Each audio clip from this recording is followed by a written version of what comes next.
Good morning, everyone. My name is Carolyn Hart Bennett, and today I'm going to read Chapter 30 from the third leg of the Seven Sisters Journey. It's entitled Seven Sisters, the Trek. True to his word, Hurricane stopped by after supper to take Caroline for her shooting lesson. She was thrilled to have another skill to add to her fire building, kettle baking, oxen driving, and bullwhip cracking skills. "Where are we going?" she asked as they walked away from her sisters. "We're going to the corral to get a horse." "Just one?" "Yes, you can ride behind me." "All you have to do is hold tightly around my waist," he said with a smile. Caroline decided not to tell him that she could ride a horse all by herself, having participated in many countryside gallops in her time. She liked the idea of letting him lead the way and her being able to enjoy the scenery. She was very much looking forward to this. When they reached the corral, there was a horse, still saddled from the day's ride, tied to the fence. It belonged to one of the Utah boys, who loaned it to Hurricane. He swung up into the saddle. "Put your foot in the stirrup and take my hand." Caroline had always had stablemen help her get on her horse's back. Let me say that again. Caroline had always had stablemen help her get up on her horse's back home. But she was on her own today. She gathered up her skirt and tried to lift her leg up to reach the stirrup. It was proving difficult to manage both the skirt and the stirrup and still reach up to catch Hurricane's hand. She finally put her foot back down on the ground. "This is impossible. My skirt won't let me do what I want to do." Hurricane thought for a moment. "Would you be interested in wearing a pair of pants?" "What? A lady in trousers?" "Well, we call them pants in America, and it would only be for a few hours," he enticed. "Nobody will see you, except me." Caroline had always ridden side saddle in riding dresses, but this idea started to appeal to her. Her blouse and skirt were separate from each other, so she could just slip off her skirt and put on the pants, as he called them. "Where are they?" "I'll be back in a wink. You stay put." Hurricane ran to the teamster's wagon where the bags and trunks of the teamsters were kept. He searched through his luggage until he found a pair of dark brown pants and an extra belt. When he returned, Caroline was a bit nervous. Trousers on a woman would never be acceptable in England. "Go over behind that rock and put them on. No one is around. Everyone is still cleaning up their suppers." Caroline obeyed. She looked left, she looked right, and then behind her. Finding herself alone, she undid the buttons and hooks of her skirt and pushed it down around her ankles. At that point, Captain Andrews came walking up to Hurricane. Caroline saw him approach but didn't know what to do. Hurricane turned his back to the captain and made a gesture for her to get down.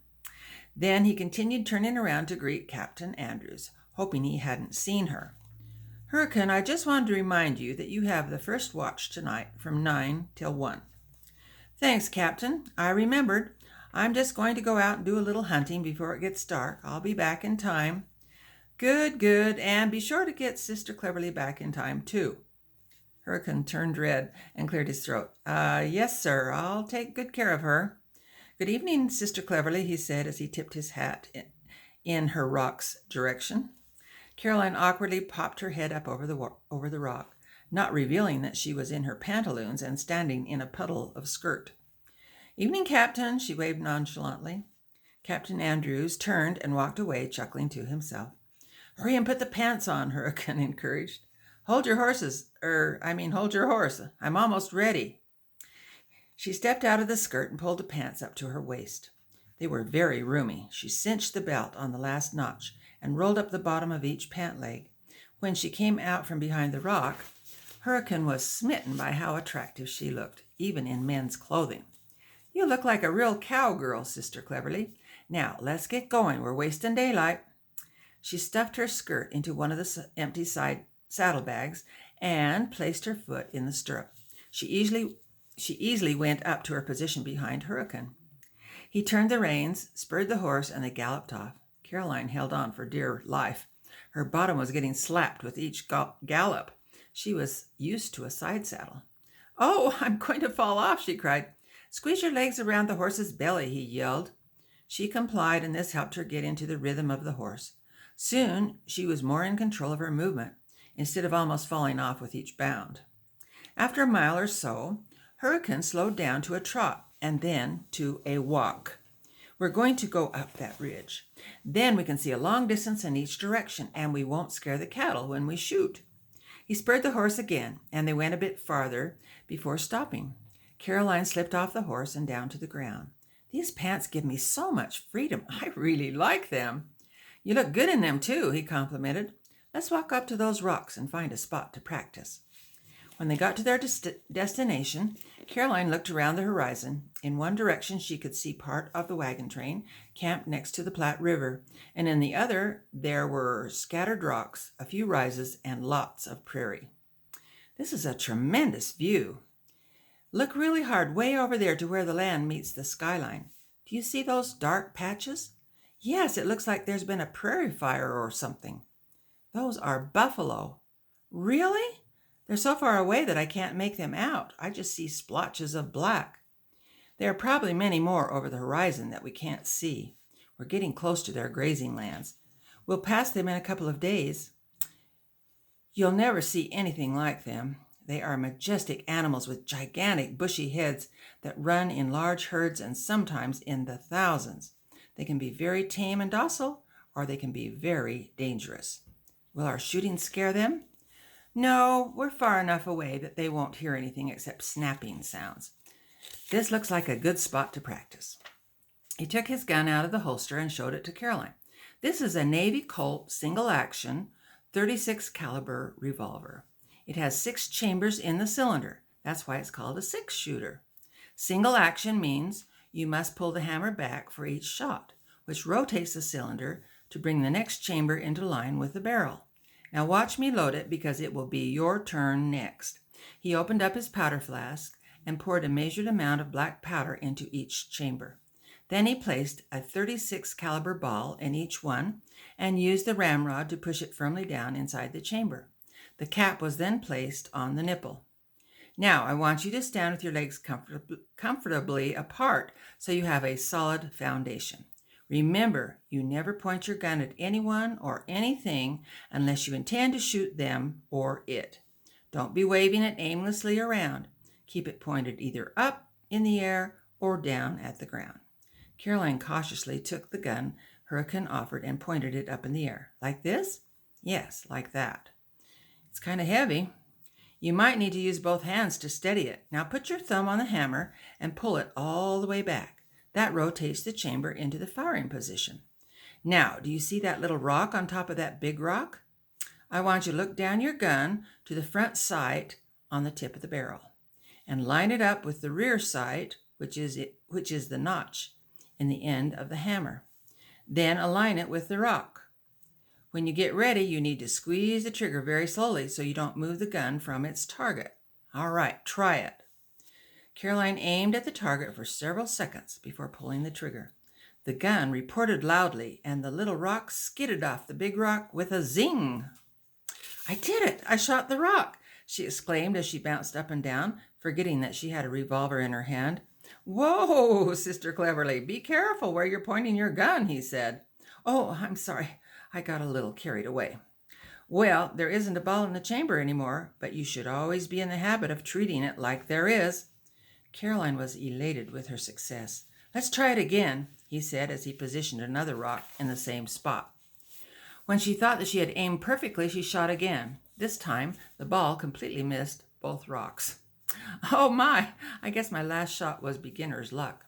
The next hour flew by as Caroline shot and reloaded the gun time after time. She loved the challenge, but the gun was getting quite heavy, and she was having a hard time keeping her hands steady. She was only hitting her targets about half the time. Let's try a shot with you resting your arm on this rock. With that little adjustment, her marksmanship improved considerably. After each shot, Hurricane would give her pointers and fine-tune her technique. Let's go for a little walk and see if we can see something else to shoot. They started walking toward a little clump of trees. The sun was getting lower in the west, and rosy hues were starting to appear in the sky. It was a beautiful evening. This whole activity was exhilarating to Caroline. The two walked and talked, and Caroline would occasionally shoot at whatever Hurricane suggested. They were having a grand time when all of a sudden she took a stance, cocked the hammer, and shot the revolver into some sagebrush ahead. Hurricane jumped in alarm. Criminy, what did you do that for? I saw something. It was moving. It was black. Well, you shouldn't just shoot at something because it is moving. You need to identify it first to determine if it needs to be shot. Caroline felt reprimanded as he took the gun away from her and looked hard to see what she had shot at. I don't see anything, he whispered, and you're out of ammunition. It's behind those bushes. Hurricane stealthily crept forward, fumbled in his pouch to get a fully loaded cylinder. He quickly changed the empty cylinder out and put in the loaded one. Caroline hung back. Now she was second-guessing herself. Had she really seen something black and moving?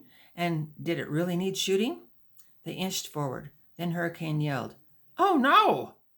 "What is it?" she questioned. "Is it a bear?" "No! You shot a skunk!" Just then they both saw the skunk waddle off in the distance. "Oh, what a cute little animal. It has such a fluffy tail. I'm glad I missed it. All I saw was the black moving through the sagebrush. I didn't see the white stripes." Just then they both got a whiff of pungent odor. "What's that smell? Did I wound it?" she asked. "Let's get out of here," he yelled, grabbing her hand and turning back up the trail toward where the horse was tied. As they ran, they were laughing, groaning, and gagging all at the same time. "You're quite a shot, Sister Cleverly, but that is one animal you want to give a wide berth to. What an experience. That's definitely something to write about in my journal tonight." They mounted their horse and started making their way back to the wagon train. Hurricane went slower than when they first rode away from the camp. He wanted to make their little outing last as long as he could. He liked Caroline. She made him laugh a lot. When they were almost back to the wagon train, Caroline wanted to stop and put her skirt on again. She didn't need to hide. She just pulled it up over Hurricane's pants, and when she got ready to unlock the belt and take off the pants, he spoke up. "Why don't you just keep those pants? You might want to use them the next time you go shooting." Caroline felt redeemed that Hurricane wasn't so angry about her dumb mistake of shooting at the skunk that he didn't want to go shooting with her again. "Are you sure you don't need these pants?" "No, I've got several extra pair." "Well, thank you very much. I appreciate that. I think I'll wear them under my skirt for now. No one will ever suspect I have them on. I can take them off when I go to bed tonight. Thanks for a most memorable evening, Mr. Hurricane. I'll just walk the rest of the way back into camp. By myself, if you don't mind." "I enjoyed myself as well, Sister Cleverly. I'll see you later." He tipped his hat, smiled broadly, and took off galloping toward the corrals. Caroline walked the last half mile to camp, smiling and musing all the way. That's the end of chapter 30. Over and